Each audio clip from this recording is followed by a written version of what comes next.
everyone. I'm Blake, here to tell you about... Stop for a minute. All right, come forward a little bit.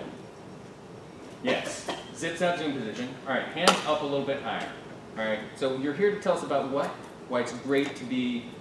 an employee of ICAT. Why it's great to be an employee of ICAT? Well, why it's a great company. Why it's a great company. So when you say it's, imagine you've got this ball, this is why it's a great company. All right, I've got some physical thing. It's a great company. Here, you can see it.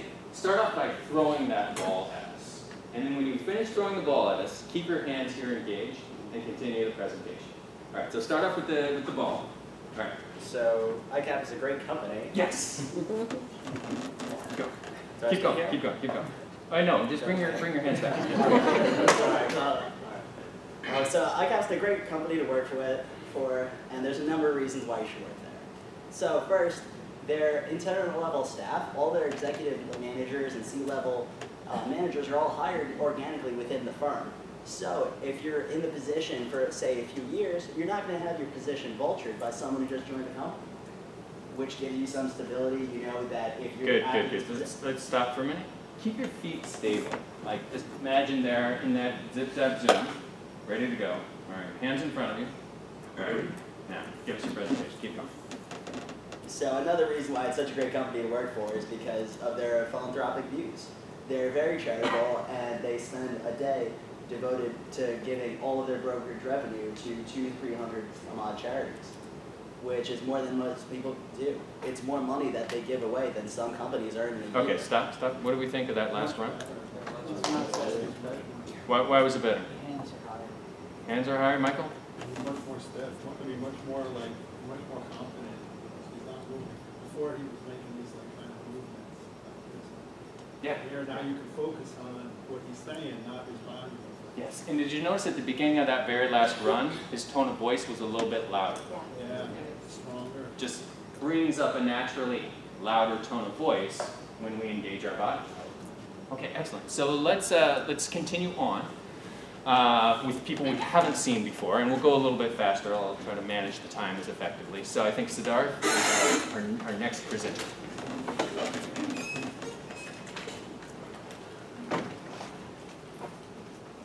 First of all, I want to tell you, I'm terrified of public speaking. So I want to ask you guys, how many of you have cable TV? A lot of you, right? I'm here to tell you in 5 or 10 years you won't be using cable TV anymore. So research tells us that there are about of the hundreds of channels that you have on TV, it's probably 17 or something that you use on a regular basis. And I think the time is primed for a consumer backlash. So the new internet streaming services such as Netflix and Hulu that let you pick the channels that you want to watch, I think they're going to put cable TV out of business.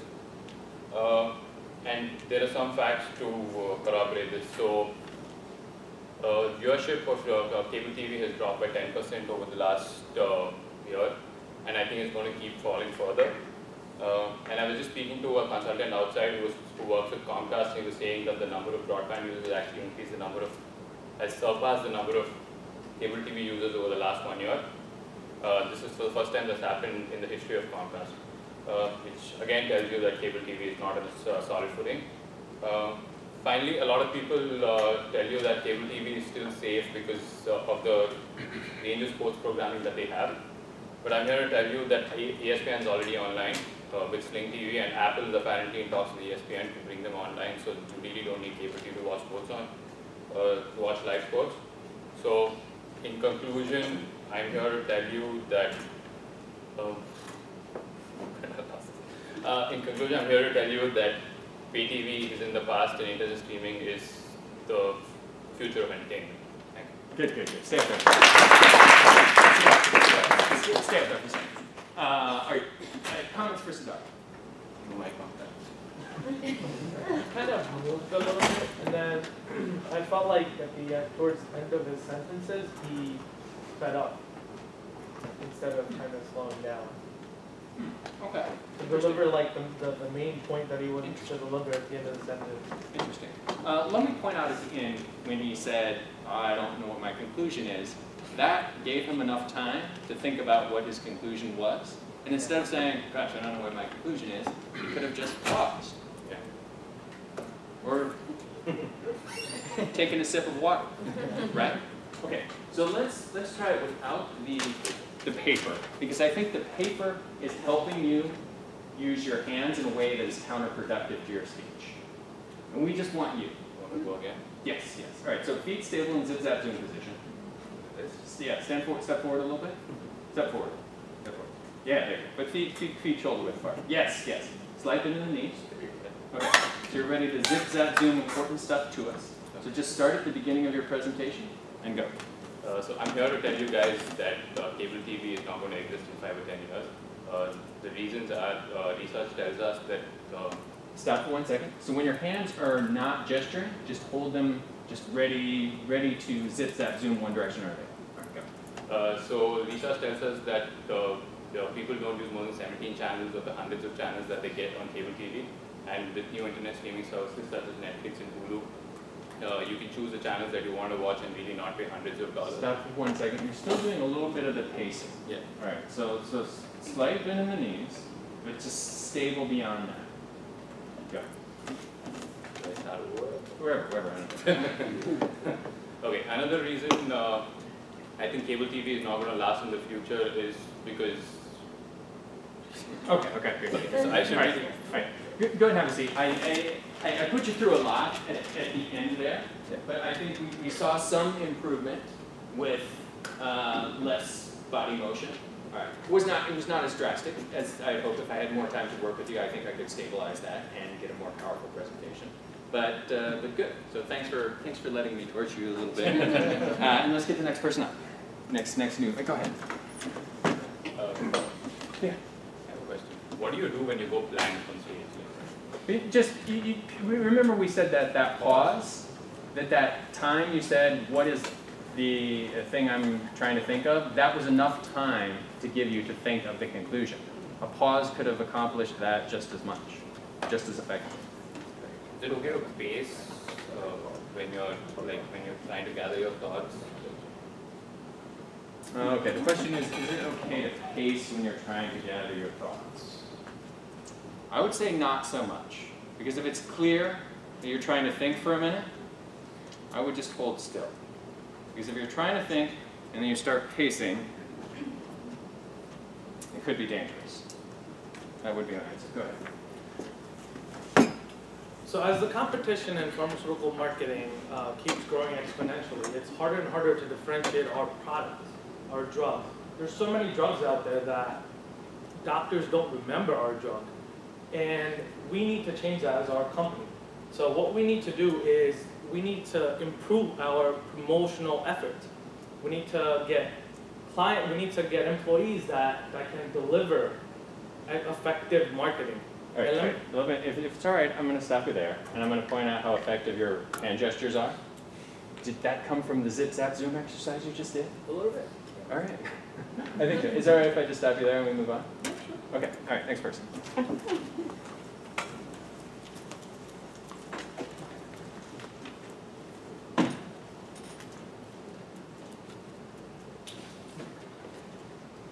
Hi, my name is Rebecca King, and today I'm interested in applying for the Dell Supply Chain Internship Program.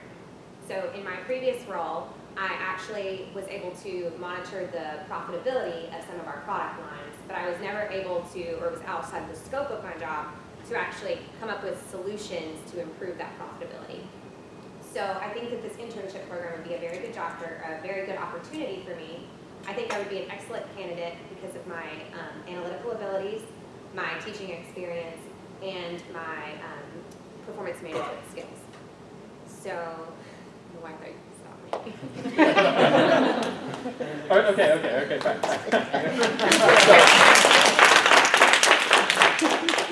So we got her takeaway, we got her 3 things. We have complete confidence she could explain all of those 3 things. Good, stable body position. Good eye contact. Yeah, excellent. All right, next person. Go ahead, Alan.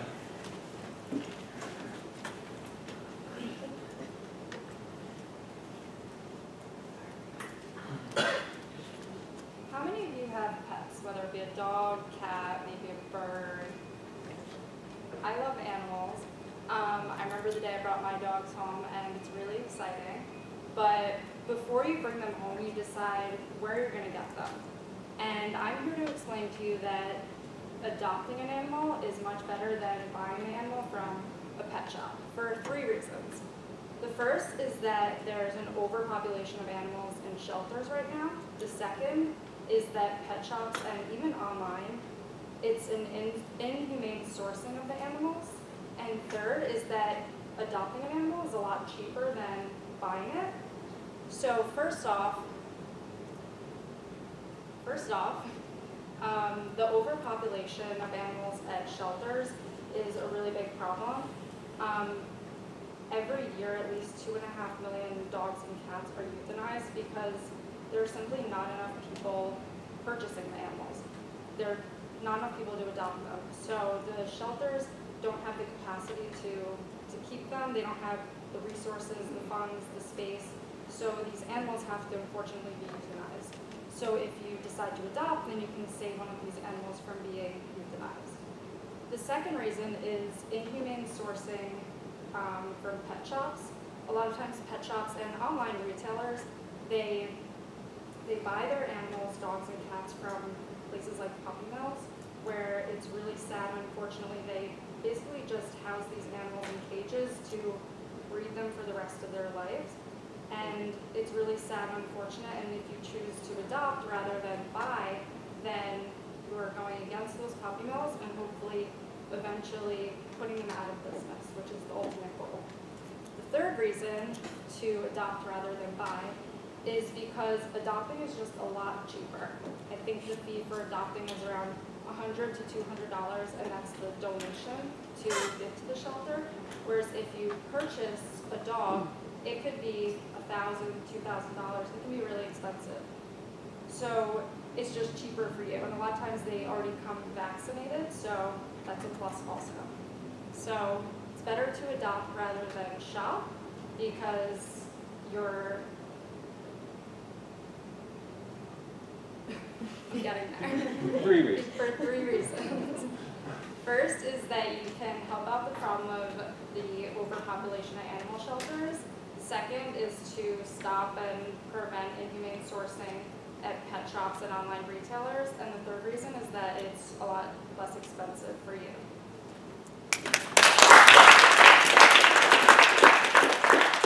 All right, great job, Allie. She had a nice, concise conclusion with 3 supporting points that made sense.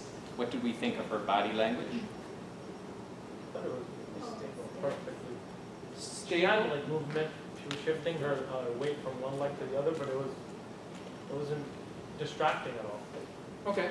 Any other comments? Yes. I think that her facial expressions were really good, like with what she was saying. You could tell when she was sad, or you could tell when she was like excited to get to a point and hit it. Okay. And you like saw the sadness in her when she was talking about certain things too. Okay. Good, good. I thought the body language was good and stable. The only comment I make is a little bit sort of leaning back. And I feel like sort of like, you know what I'm saying? I feel like a more forward zigzag zoom position would have helped you. And more consistent eye contact might have helped you also. But otherwise, very, very good. So speaking of eye contact, let's talk about eye contact and do a couple quick eye contact exercises. Eye contact is important to our presentation, important to our skill as a presenter. Tell me why.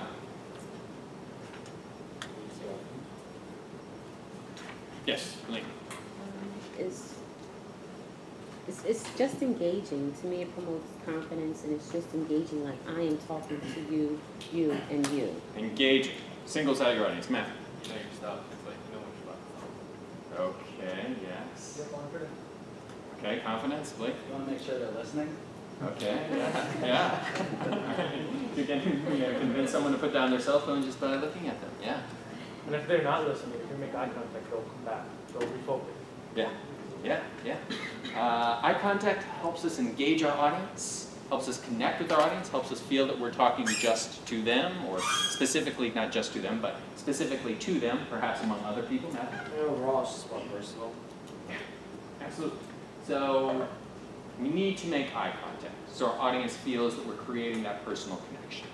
Question is, 2 questions. 1, how do we manage that eye contact? We don't stare at one person the whole time. We don't look at each person for 1 second. Instead, we want to maintain eye contact for about 5 to 10 seconds with one person, and then we move on to the next person. A peer of mine in the communications business, Tamara Jacobs, uses the acronym STOP, which stands for single thought, one person. So if I have one thought, I'm going to be looking at our heads. If I have I'm moving on to my next thought, I'm here, and then moving on to my third thought, I'm here. So I like that. Single thought, one person, and that will lead us to about 5 to 10 seconds of eye contact with each person. Make sense? Next question is, how do we remind ourselves to do it, force ourselves to do that? Because eye contact can be a little bit awkward in our culture. We are not used to making consistent eye contact. So we need to do some things to practice that and remind ourselves of that. I've got a couple exercises I will run through quickly to help us practice that. How I'm going to do this is I'm going to divide you into 2 groups. I'm going to call you all in this row, and the front row. So these 3 rows, you are A's. Everyone else, you are B's. So all the A's, you're going to walk around, you're going to make eye contact, and look away real quick. All the B's, you're going to walk around, you're going to make eye contact and maintain it as long as possible. So we'll be roaming around the room similar to one of the last exercises. And as you are passing people, you will make that eye contact as a B until you just walk past that person. And A's, you're going to make eye contact and look away real quick. Any questions? Okay, so let's all stand up and let's do that exercise.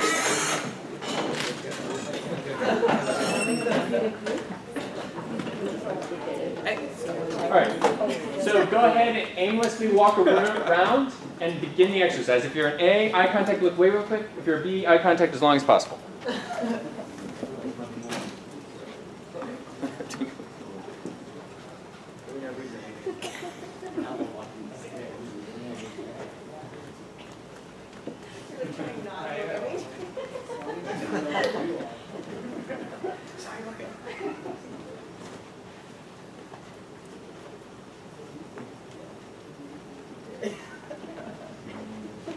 Good. And maybe gravitate here down towards the center where there's more room to intersperse.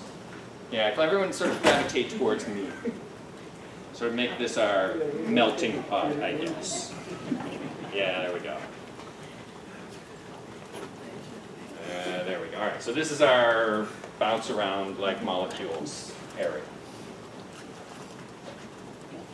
Okay, now switch. If you were an A, you're a B now. So if you were making eye contact and looking away real quick, now you're making consistent eye contact. And vice versa.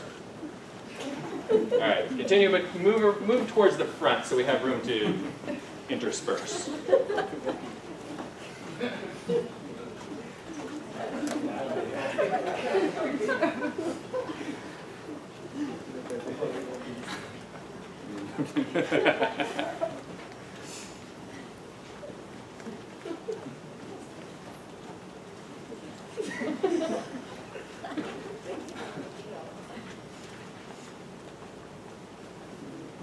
Okay, now everyone is a B. Everyone looks away really quick. So everyone keep walking. Everyone looks away really quick. Yeah, that's A. Everyone is in A. Everyone make eye contact and look away real quick. So everyone is a look away real quick person. Yeah, good job, Carrie.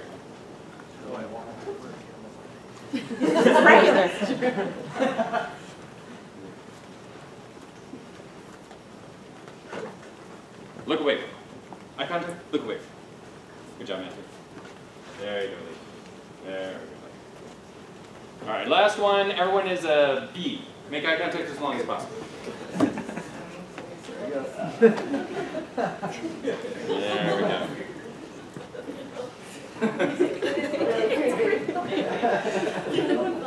Good, good. Okay, stop for a second. Give yourselves a hand.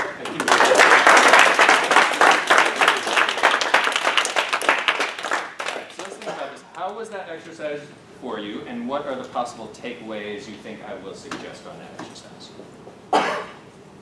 Work longer eye contact into pauses. Say again? What? Like during presentations, work like longer eye contact into a pause. Okay. Okay. Yeah. It's awkward to do 2 of the extremes. So not looking at people is awkward, but looking too long at someone is awkward as well. At least for me. good chance to practice that awkward act of eye contact so we can take it to our presentation and do more socially acceptable eye contact for 5 to 10 seconds. What else? I thought A was like you're switching from person to person too quick. B was like perfect because one person's looking away, so we get like 3 seconds, 4 seconds to look at them. So the looking away really quick was too fast. As you saw people walking around the room, you thought, oh, that person's making sporadic eye contact, and I would not want to listen to them give a speech. And B was like you were doing it for 3 4 seconds, which I thought was good. Good. Okay, so which role made you feel more confident? B. B, the consistent eye contact. And which people looked more confident? The B. Okay, it's not a trick question, no complication there. It makes you feel more confident, makes you look more confident, and gives us a chance to practice consistent eye contact. That's the real takeaway from this exercise. Any further comments, any questions on that?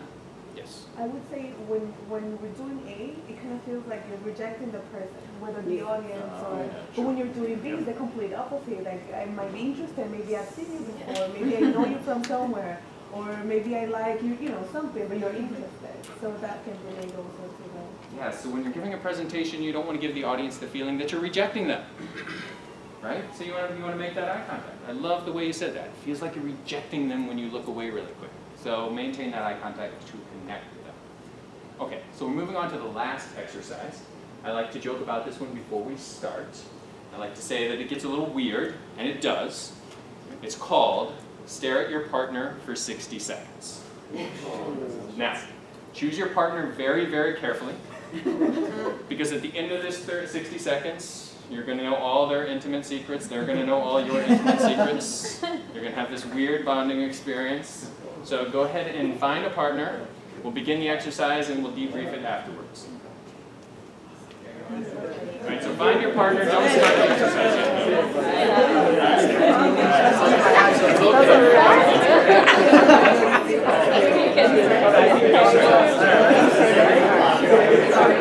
Okay. Looks like we have it even. Quiet, please. Focus. All right, quiet. Okay, good. So it looks like we have an even number, so I don't have to do it. This is good. All right, so no talking during this exercise if possible. Go ahead and begin the exercise.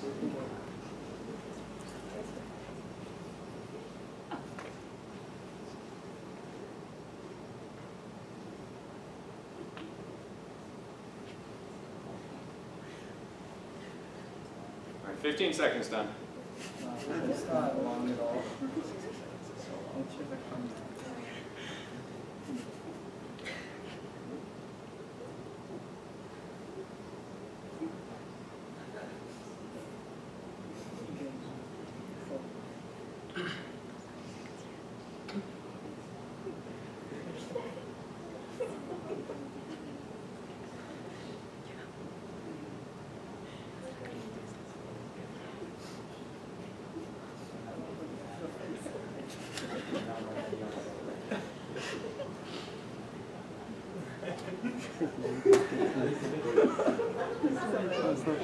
All right, you want to keep going a little longer? Okay, stop. Go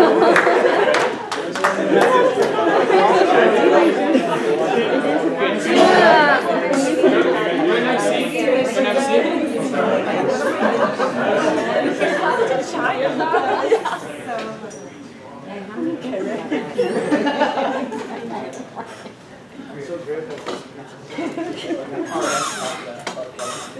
So why did I have you do that staring exercise? Stare at your partner for 60 seconds. What's the value? No value? I just like to torture you? Well, tell me what it was like for you. What was your experience during that exercise? Karen. Stop laughing. Okay, it was weird. You couldn't stop laughing. Sadly? We badly wanted to communicate. You wanted to communicate. Yes, see how I clapped? Yes. I call that this expectation of action that eye contact creates. When you make eye contact with someone, they expect you to do something. They expect you to have something to say. And if you don't, it gets really weird, especially for 60 seconds. So we can use that as leverage when we make a presentation when we make eye contact with someone, they expect us to communicate. Use that space to deliver our message. What else? Anything else? It's kind of like what you said. So you said you only had to do 5 to 10 seconds. So it put it in perspective of 60 seconds felt like an eternity, but 5 or 10 would not be so bad. Yes. Stretch our comfort zone a little bit so we can easily do 5 or 10 seconds. Those are the two main takeaways. Stretch our comfort zone and that expectation of action. Jim? It's kind of going off that, it's kind of almost an endurance test. Build your eye contact endurance to prepare you for your presentations. Okay, great. Allie, can you do your presentation again? Okay, so let's get you in zip zap zoom position.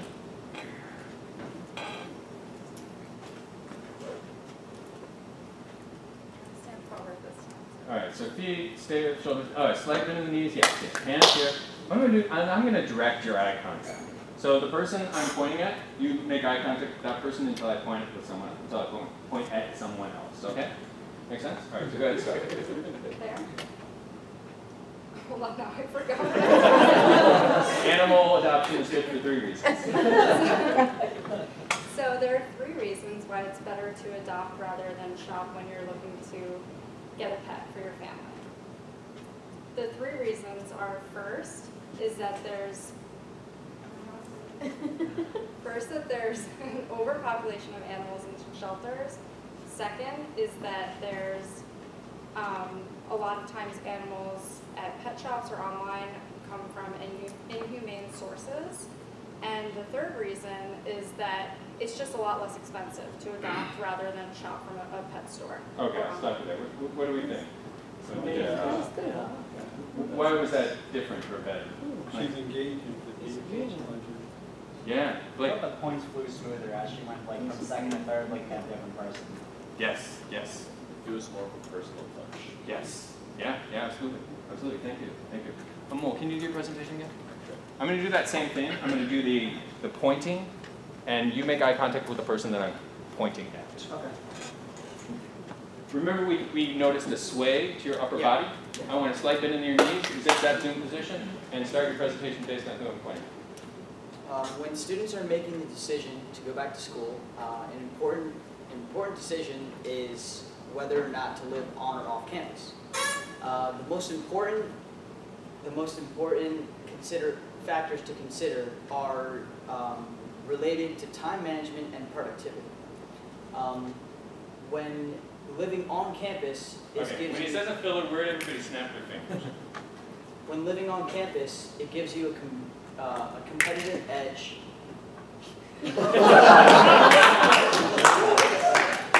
Right, stop for a minute. You're still doing a little bit of the upper body swing. So put that motion into that zip, zap, zoom. Throw a really heavy imaginary ball at me right now. Just, yeah. Okay, heavier. That was loud. Yeah. Okay. Start your presentation. Okay. When going back to school, every student makes a decision on whether or not to live on campus. The important factors to consider are related to time management and productivity. When living on campus, it gives you a competitive edge. Okay, good. I forgot the whole thing. So bad. So hard. I think we made a little bit of progress. I thought we might be able to. Well, I thought we might be able to iron out the ums just with the eye contact. Yeah. And I threw a lot at you very quickly. No, I'm that's trying to fine. do this event, so hopefully it's helpful. All right, so let's get someone who hasn't gone yet. Go ahead, Christian.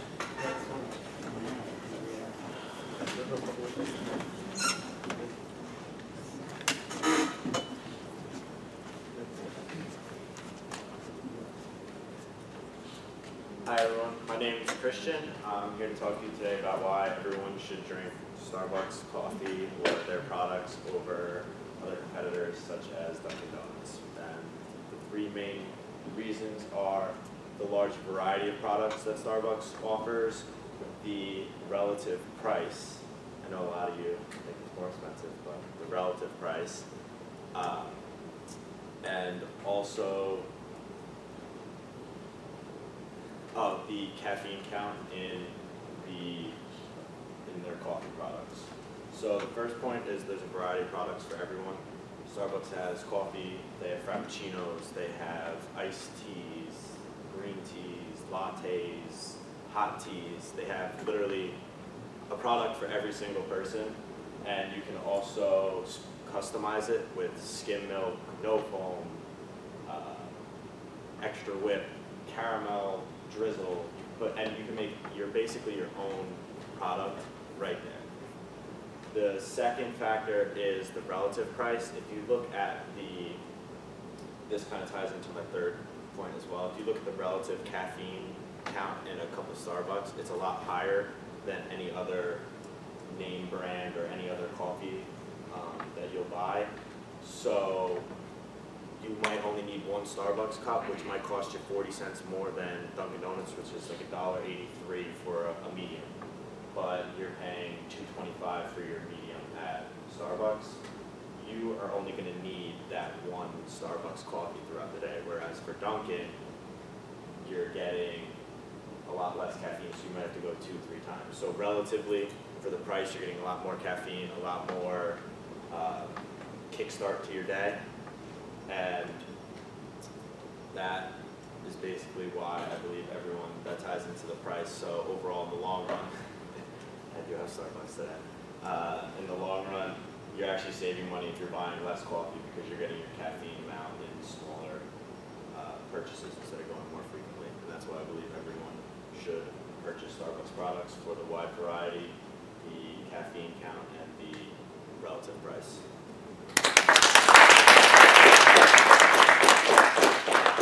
Comments for Christian?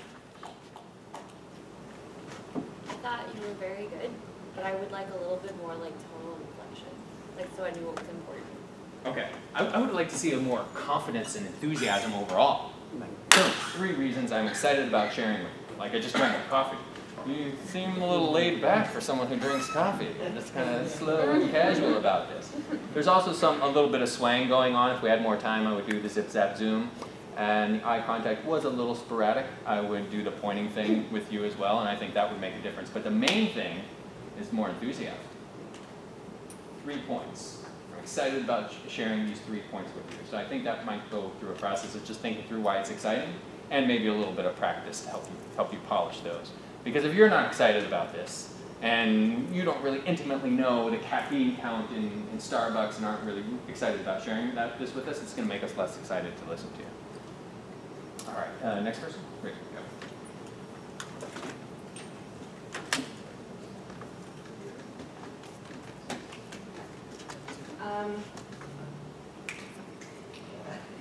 I'm Ricky, and I just want to tell you all that communication is very important. And as I'm looking around at all of your beautiful faces, I'm realizing I'm preaching to the choir. You're all very intelligent, you're already sitting in business communications class. But for anyone here who's thinking, what am I doing here? It's super late, I could be at home eating a hot dinner, am I making a right decision? Oh, what are my life choices leading me to? No, you're great, you're good, this is a good decision. It's super important because communication is key. You are communicating every day, several times a day. Whether it's email, it's text, it's Twitter, it's Facebook, or the horrible, inevitable thing that we dread the most, face-to-face communication. So it's very important. And really, I only have one reason for you why it's so important, and that's because when you're communicating, you're reflecting yourself, and you're selling your brand. And you need to figure out, what am I trying to sell you? What am I trying to tell you about me? So anytime you open your mouth, or a thought with your fingertips, you're reflecting something about yourself. So for that reason alone, I feel like it's very important, because there are so many different avenues, there's so many different times in your life where you have to speak in your wedding, or you have to talk to your employer and ask for a promotion, or if you want to make a huge social impact and you want to be persuasive and make people listen to you and impact change, positive change. So for those reasons alone, I think being a strong communicator in every way that you communicate, in every form, is hugely important.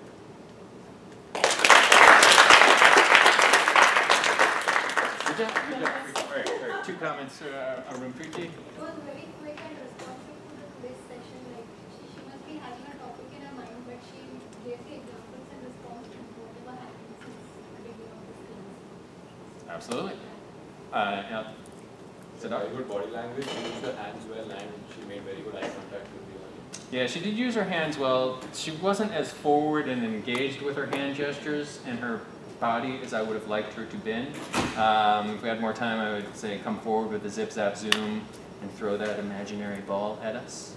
But good presentation. Thanks. All right, next person. Go ahead, Michael. And Rajesh, you'll be next.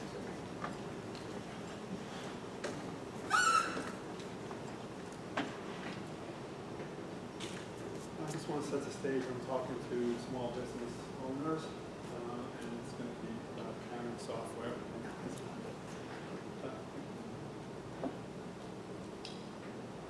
I'm here to tell you that QuickBooks Online is the best software for a small business owner. And it's very easy to use, and it's very inexpensive.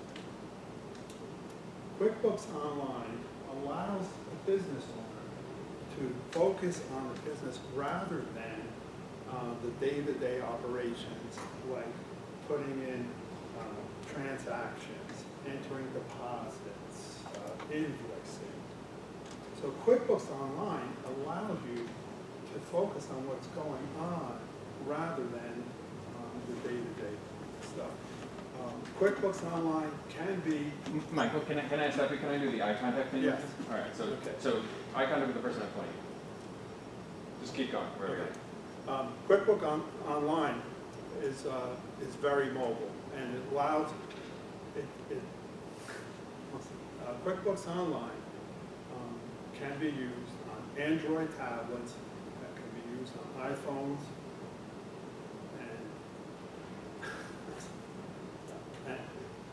and iPads. QuickBooks Online allows the business owner to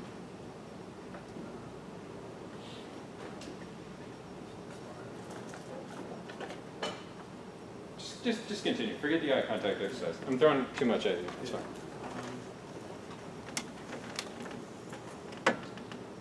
QuickBooks Online basically.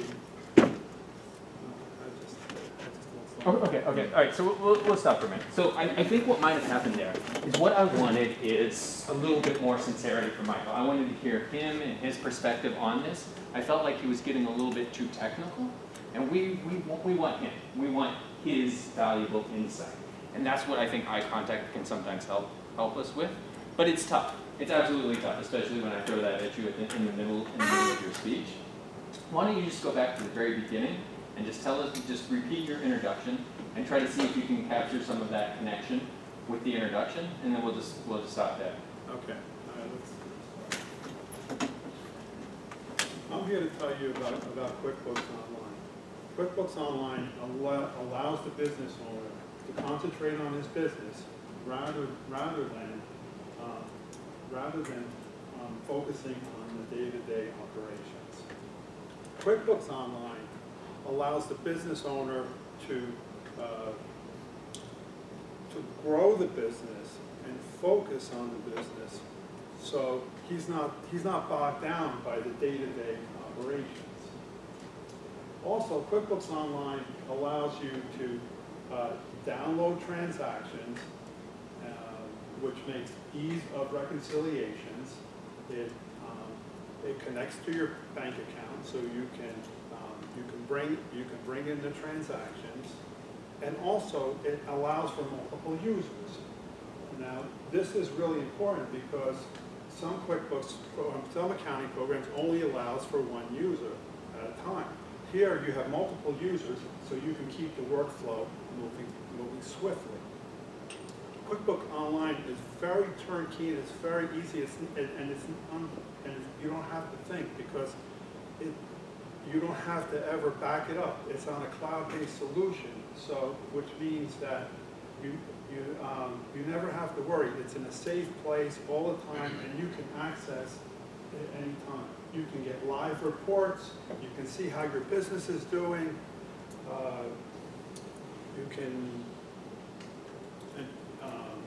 It's a very mobile application, and it's also very inexpensive. it costs you about $10 a month.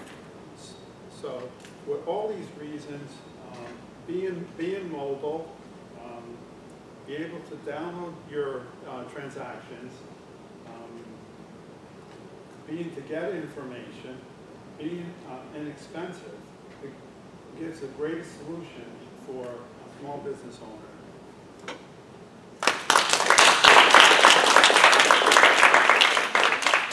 All right, excellent work. All right, so it may have been my fault when I threw you off with the eye contact thing, and that's totally understandable. But even with that, I would say there could have been some ways where you could have defined the structure of your presentation to make it more memorable. Those 4 things you listed at the end, I think mobile, ease, whatever they were. Remember how with the writing stuff, I suggested the subheadings be concise and in parallel structure? And that process of thinking through how we can categorize them into similar buckets makes them more memorable and makes it easier for your audience. I think that presentation may have benefited from that. Like if there were like 4 concise little titles you could have had for ease of use, whatever the second one, whatever the third one, whatever the fourth one is. And you going up there knowing that these are the 4 things you need to talk about, and you don't have to get all the words right. And again, it may have been my fault because I threw you off in the beginning, but you just know what those 4 things are. You've constructed them into concise topic headings, and you're just going to bring you within each of those 4. Okay. All right. So next person. Good. Rajesh, and then Arun Preeti, and then Michael C.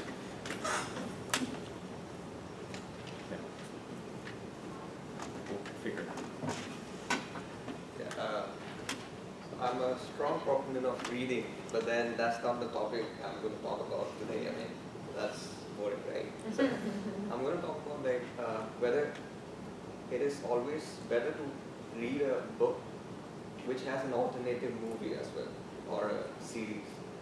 I mean, a lot of us do believe that, yeah, a book is always better, but a lot of us don't actually do that. And today I might be able to convince you with a few of my rational logic. I'll give it to you. Right?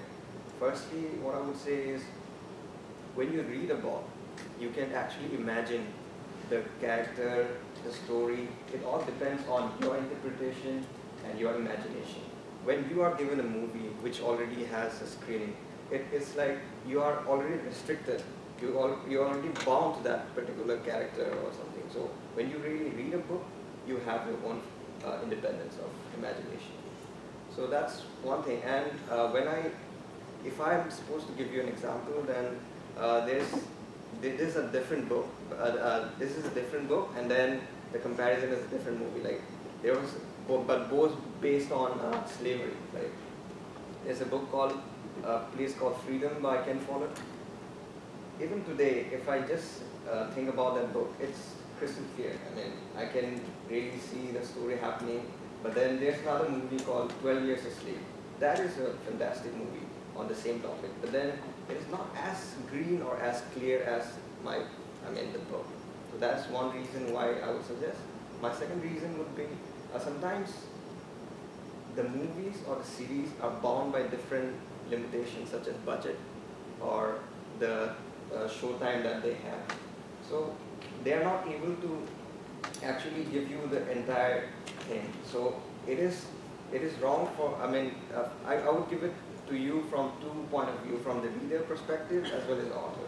From the reader perspective, we are not getting the whole of it. We want more.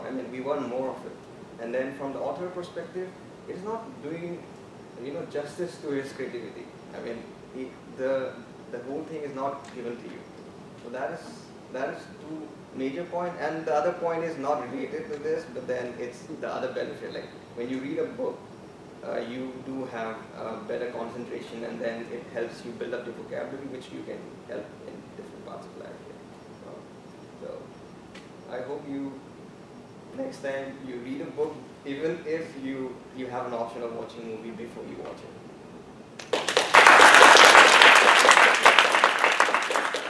Good, awesome. Trailed off there a little bit at the end. I would have preferred a more powerful ending. One thing that was really great during your presentation is you had this happy confidence. You're excited about telling us this information. It's better to read a book than see a movie, and let me tell you why. You're engaged with us with that. Now, your points in the middle got a little bit fuzzy, and you got a little bit long, but I think we forgave you for the most part because you were so excited to be telling us this, and because you were so clear with your overall conclusion. Even though we may have gotten lost a little bit with some of the subpoints, we still had a good understanding of where you're going. But to make your presentation stronger, you could have cleaned that up a little bit. But good job.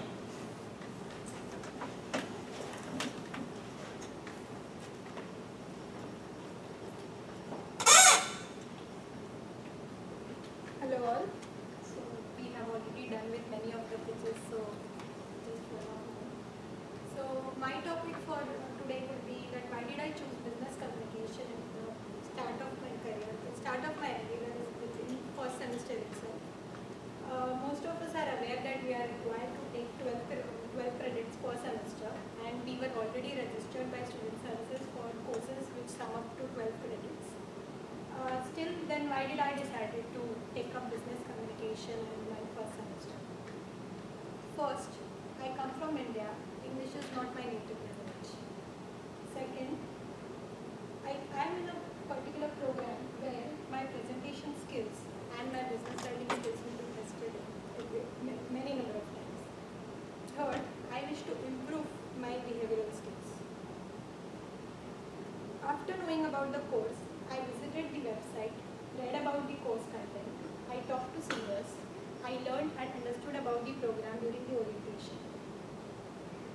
Hence, I concluded that taking up the course would not only equip me with the good business communication skills, but would also prepare me for my future, and that would give me a better kickstart for my MBA program.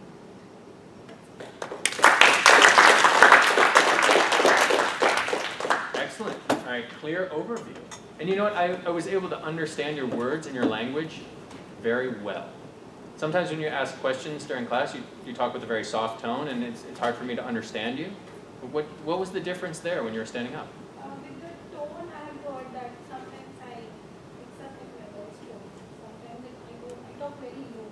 So in the classroom. So how'd you maintain a high tone of voice up here?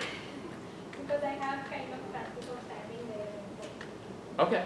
Well, I mean, you can bring that same tone of voice, like when you're talking to me right now. Would everyone agree with that? She could talk that loud when she's just engaged in classroom conversation. Good job. Good job. All right, Michael C.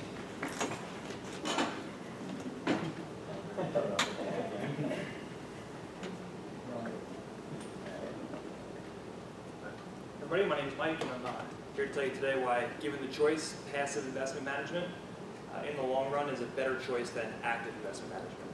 And I'd like to highlight two very important reasons: performance and fees.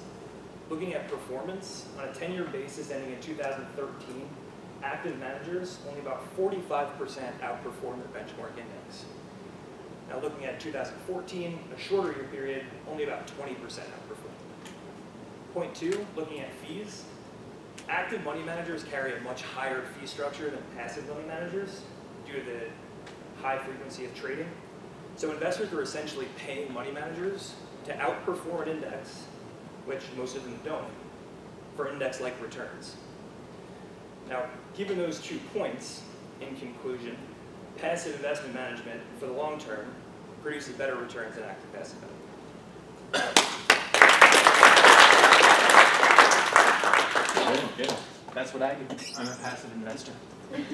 Does anyone not know what passive versus active investing is?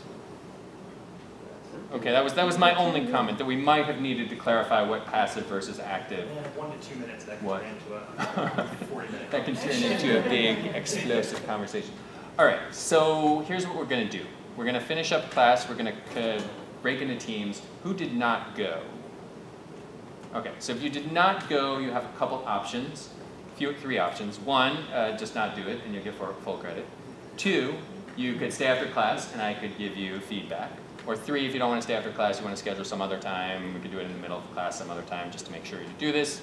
We can do it that way. So let's, any questions on that? Okay, so let's get in, just form your teams really quick, and I'll see if we have any stragglers. So this is just an in-class exercise we'll do after we do the presentation stuff on presenting technical material. I will give you a list of data, and that data is available on Blackboard right now. Maybe somebody in your team could look at it, put it in a graph, start to think about what the conclusion is. So you look at this very concise list of data, and you will try to present a conclusion from this data, and you'll put it in a graph and use some of the techniques we go over next week to make that conclusion effective from a technical data standpoint.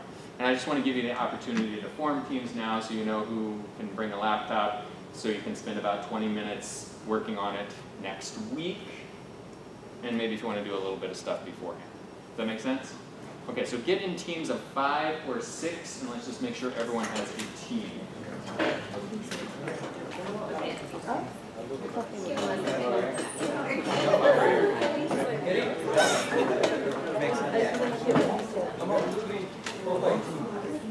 Yeah, you're always a performer. Do you ever like do acting or anything?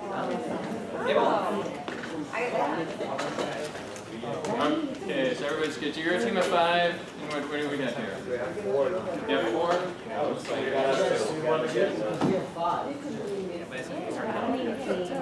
Well, at least all of us are. You guys are. You're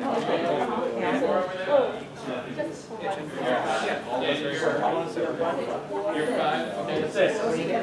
And you do have a team? You guys are. Your own team? Your own team, just be good? Alright, so we're. Okay. Whoever has 6 probably keep doing it. Yeah, that's okay. So. Alright, so I'm alright. Yeah, 4. Why don't you 4 I'm alright.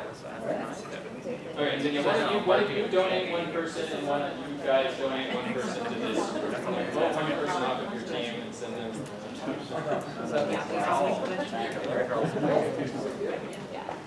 Okay, so. Well, Marcus, alright. Alright, so you 2, 3, and you get 5? You get 6? And you have 5? Alright, you alter cycle. Okay, alright, so one of you say 3, and then there'll be some strategies. And then we'll kind of think next year. Alright, great. So I just wanted you to form the teams.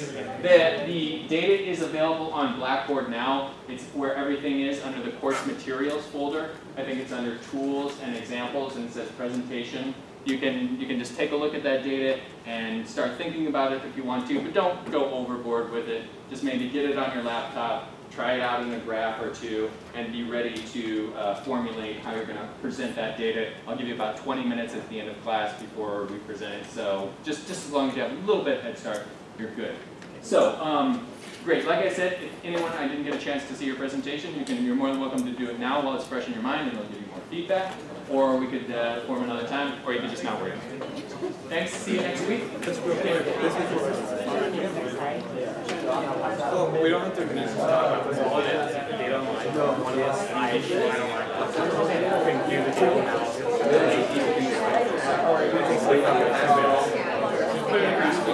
Excel, graph,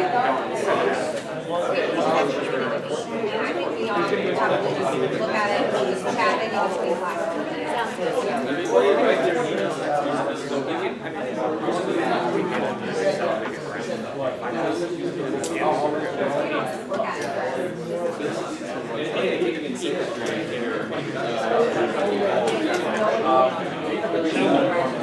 good.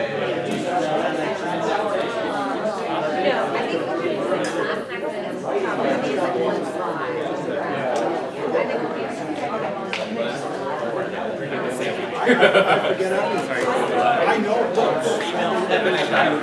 Oh, for the you go to like math. No, I will. I need it. I really need it. No, yeah. No, we got an ethics class. Yeah. If you don't get that, I was going to say this too. You have data, and you'll think about anything wrong, right? You double check it. And you will,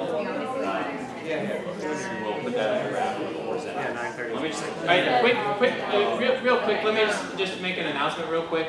So Dr. brought up a point. This is not a big deal, this presentation next week. In fact, this is something that usually I just have the students do right on the spot. I say form a team, I give you 20 minutes to come up with something. So this is not a big deal like you're going to do with your technical presentation, which is due in week 4. So don't spend too much time on this. I just wanted you to form a team so you can have a little bit of a head start. That's all. So we're going to just look at it. I'm going to look where you're going to think about what you're going to discuss.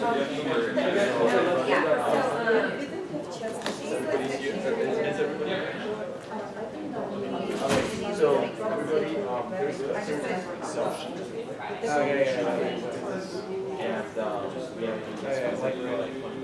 every 30 minutes. There's one ad, as you can see, I've mentioned already, like, so every 30 minutes. So far, like, I guess there was one ad. Then it's like, those are all. All right, so we're gonna start some presentations. So if you're sticking around, just try to talk quietly. Just come up with a plan. And then what's up, analyze it, make the list. So, no, I appreciate it. So,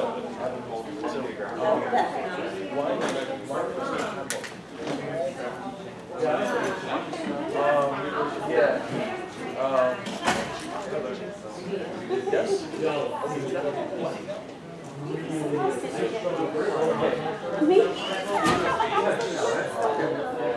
So in that format, okay. Title, subject, yes, yeah, maybe we actually maybe what is the future where we can do that hangout. We can talk online. So I'll try to finish up set up the time and then let you know. Yeah, I'll let you know. Okay, cool. When is a good time? When is a good time for you guys? In the evening, on the weekend? When is a good time for you to like call for like 30 minutes or an hour? Well, Mondays are big. Okay, Mondays are free for me. During the day, I would say if I can make maybe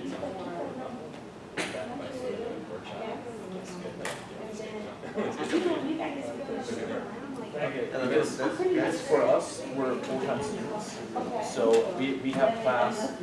Yeah, I have class. I mean, we usually for our other groups, we talk at night. If that works for you, if that doesn't work for you, I know you're flexible, right? Yeah. So maybe on the weekend or something. Okay, I can do it. On the weekend, you got something. Afternoon. I mean, after coffee after 5 because they We'll send you an email, and then we'll go there. But try to let's shoot for maybe Saturday or Sunday. You have WhatsApp? Definitely. I don't. You do? Okay. So what we can do is we can actually confirm that. Okay. Yeah, she okay. You create a group then. You create. No, you have to. I can create a group.